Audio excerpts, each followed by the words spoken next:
One of the most important applications of diodes is in the design of rectifier circuits. A rectifier is a device which converts AC voltage into one that is limited to one polarity, and this process is called rectification. Different types of rectifier circuits are available.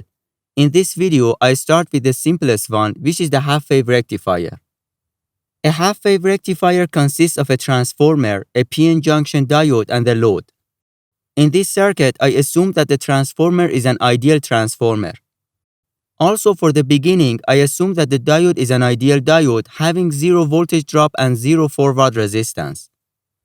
In the rectifier circuit you see on the screen, the AC voltage of the main supply is a step down to feed the rectifier circuit. The voltage of the transformer secondary is having the same frequency as the main supply voltage, and the peak value of the secondary voltage is assigned by choosing the proper turns ratio for primary and secondary windings. Let's see how the output voltage changes for a complete cycle of an input voltage. The secondary voltage of the transformer is in phase with the primary voltage, so during the positive half cycle of the input voltage, the voltage of the secondary will be positive as well, but the peak value is reduced, depending on the turns ratio of the transformer. During the positive half cycle, terminal A becomes positive with respect to terminal B. So the diode becomes forward biased and I can replace it with short circuit. The current IL will flow through the load resistance, and by writing a simple KVL, I can easily find the load current and the output voltage. During the negative half cycle, terminal A becomes negative with respect to terminal B, and the diode becomes reverse biased. So I can replace it with open circuit. Therefore, both the load current and the output voltage will be 0. Since the input is an alternating voltage, this process is repeated for each cycle, and the negative half is removed at the output.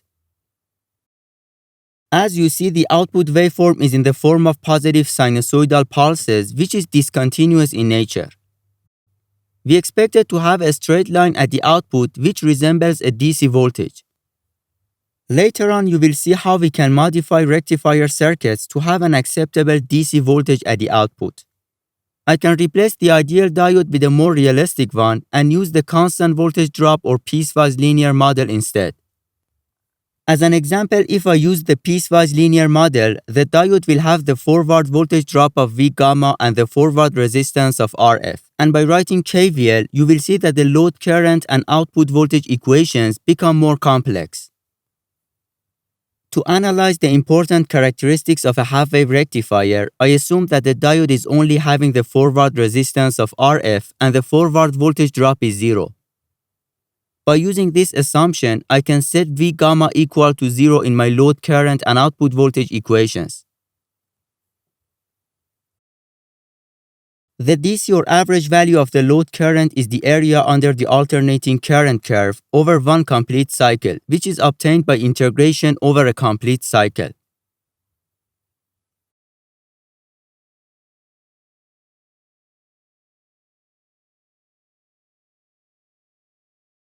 The average or DC value of the load voltage is the product of DC load current and equivalent load resistance.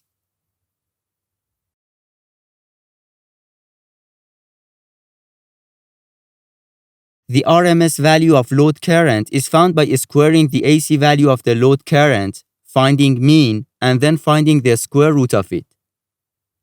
And by multiplying this RMS value by the load resistance, we can find the RMS value of the output voltage.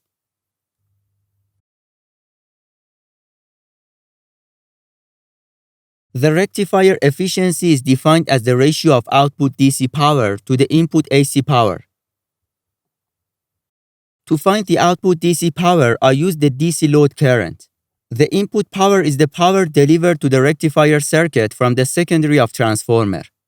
Since the current of the transformer secondary is AC current, to find the input power, I use the RMS value of the load current. Dividing both numerator and denominator of the efficiency fraction by the load resistance will result to this ratio. Here you will see that the maximum efficiency of a half-wave rectifier is obtained when the load resistance is much higher than the diode's forward resistance. In this case, we can neglect this ratio and the maximum efficiency is calculated as 0.405 or 40.5%.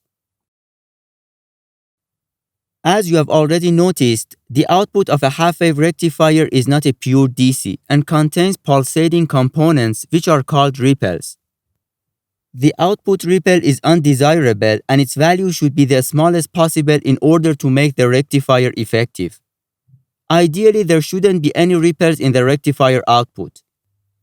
The ripple factor, which is indicated by gamma symbol, is a measure of the fluctuating components or ripples in the output.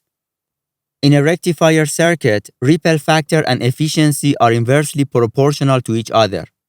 So more the rectifier efficiency, less are the ripple contents in the output. Ripple factor is defined as the ratio of RMS value of the AC component in the output to the average or DC component present in the output. The load current of a half-wave rectifier is a periodic pulsating waveform. Fourier analysis of this waveform gives us the following expression for the various frequency components. Fourier analysis is beyond the scope of this course. However, I believe that mentioning it will help you better understand where these equations actually originate from. In this equation, the first term is the DC component. Other terms are the different harmonics of the AC component.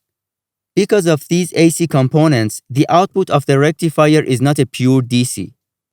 In the next videos, you will learn how to apply a filter to remove these harmonics from the load current. So the effective value of the load current can be written like this. I can rearrange this equation for the AC component of the load current.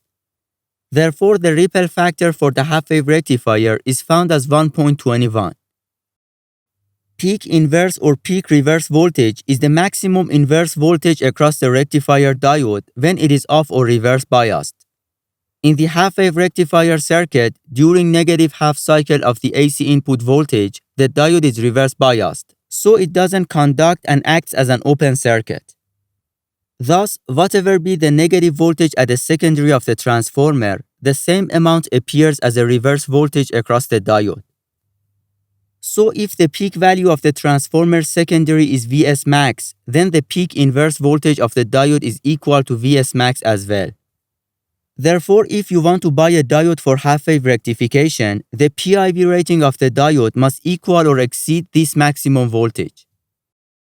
And the last point I am going to discuss in this video is regulation.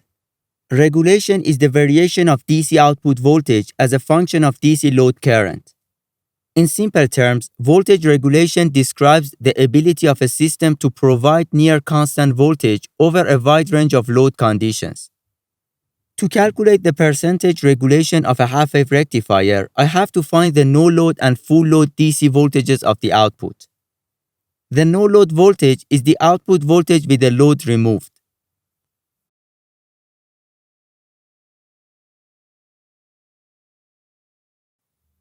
The full load voltage is the DC value of the output voltage when the load is connected. And finally, by replacing these values, I would be able to find the percentage regulation of a half-wave rectifier. Ideally, the load regulation is 0 as the value of the forward resistance is 0 for an ideal diode. One of the disadvantages of a half-wave rectifier is that the negative half cycles are wasted. During the negative half cycles, the current is 0 and we are not making use of the available energy. We can overcome this problem by using full-wave rectifiers. You will get familiar with full-wave rectifier circuits in the next videos.